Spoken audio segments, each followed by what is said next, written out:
What is the best description of a healthy church? In my opinion, it's very simple. A good, Christ-like community of faith can be a lost and found place for everyone.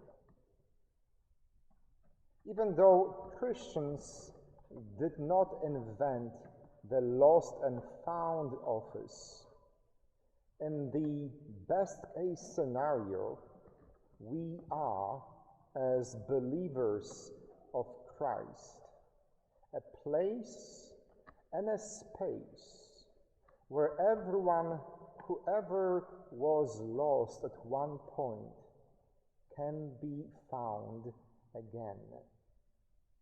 And we were so right from the very beginning.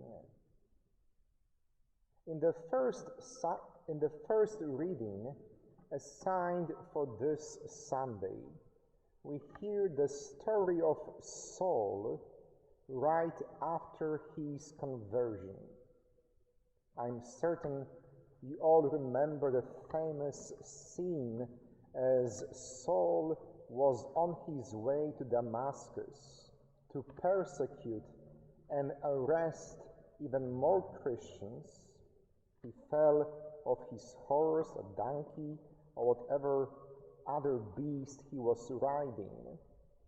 And that moment, that encounter with the risen Christ transformed his life.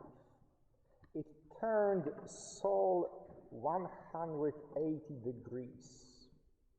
From being a fierce persecutor of Christians, Saul desired now to preach the good message, the good news of Jesus the Christ. And so he arrives back in Jerusalem, goes to the first community of believers, and says, "How do I join you? Is there a list I should sign? How can I become one of you? Any auditions?" To which the apostles and the first believers react with fear.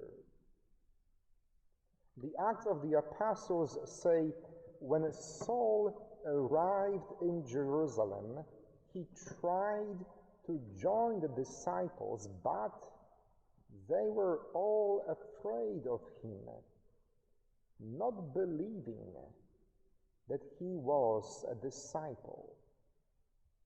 So yes, actually the first knee-jerk reaction of the first church was, hold on. How do we know that you truly changed? How do we know that this is not a plot to get us all arrested? Naturally, fear is the first response of the early church. But then the story continues, and we read that Barnabas took charge of him, meaning Saul, and brought him to the apostles and reported to them how he, Saul, had seen the Lord. Eventually, the early church, the followers of Christ, accept Saul as one of their own. Eventually, they give him a second chance. They allow him to prove himself that he truly is a changed man. And I'm thinking that perhaps Peter had a decisive role in that process of allowing Saul, soon to be called Paul, into the community of the first church. Because Peter himself also was such a lost and found case. Peter, you remember, very outspoken person, assured Jesus multiple times, the last time during the Last Supper, that he would never betray or abandon Jesus. And yet, not many hours later, when Jesus is arrested and scourged and led to the crucifixion, Peter himself denies that he even knows this man from Galilee. And then he is absent while his master is crucified on Golgotha. So Peter knew firsthand what it means to make a mistake. Peter had a first-hand experience of being lost, and yet he comes to his senses and becomes the leader of the community of faith in Jerusalem. Another person that was lost is Judas. Not much different from Peter or Saul. Unlike Peter, he never denied knowing Jesus. He never denied being one of the apostles. Unlike Saul, he never persecuted Christians. He never caused death to a single believer in Jesus. All Judas did was betraying his master to the religious authorities of his day. Yes, Judas too lost his way, like Peter and like Saul. But unlike them, Judas did not make an effort to go back to the community. He perhaps was too prideful or too ashamed to go back to the other 11 apostles and say, guys, I messed up. I'm so sorry for what I did. Please, let me try again.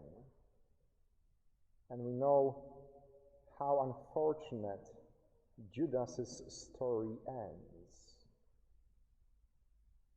If you compare the story of Judas with Peter and Saul, later to be called Paul, we see one difference.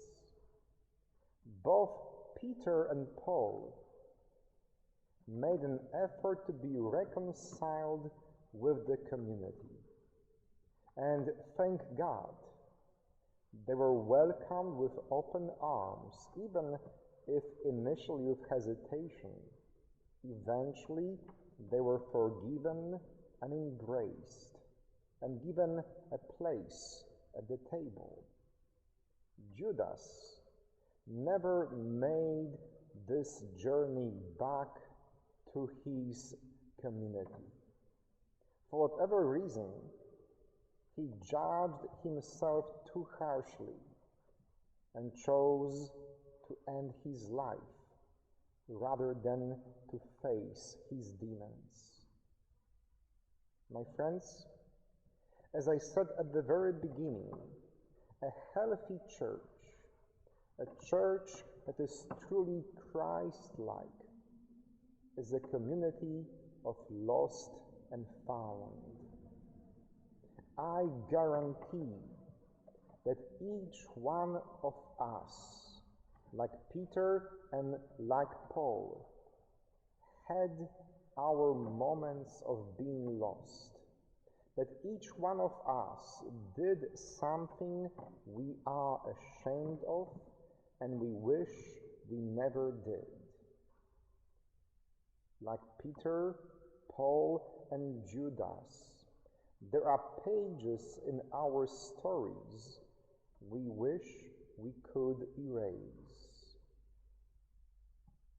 But luckily for us, we have a church, we have a family of faith that can truly welcome us back, that can journey with us through reconciliation to be once again part of that God's family. As I reflect on my 16 years long tenure here at St. Stanislaus, as I think to myself, what will these years of Father Bozek's pastorship be remembered by? I hope that you and your children and grandchildren will remember our years together as the years when we did our best to be such a lost and found community. I hope that our experience together has shaped this church for decades to come. I hope that we will always remain such a place of welcoming, forgiving, and embracing Peters and Sauls, and yes, even Judases. For at one time or another, we all were lost, and now we're found. And if we truly want to be the Church of God, if we truly want to be a healthy and growing community of faith, we should take pride in creating the space and environment when lost will be found, where excluded will be embraced, where judged will be welcomed. For we all were once lost, but now we are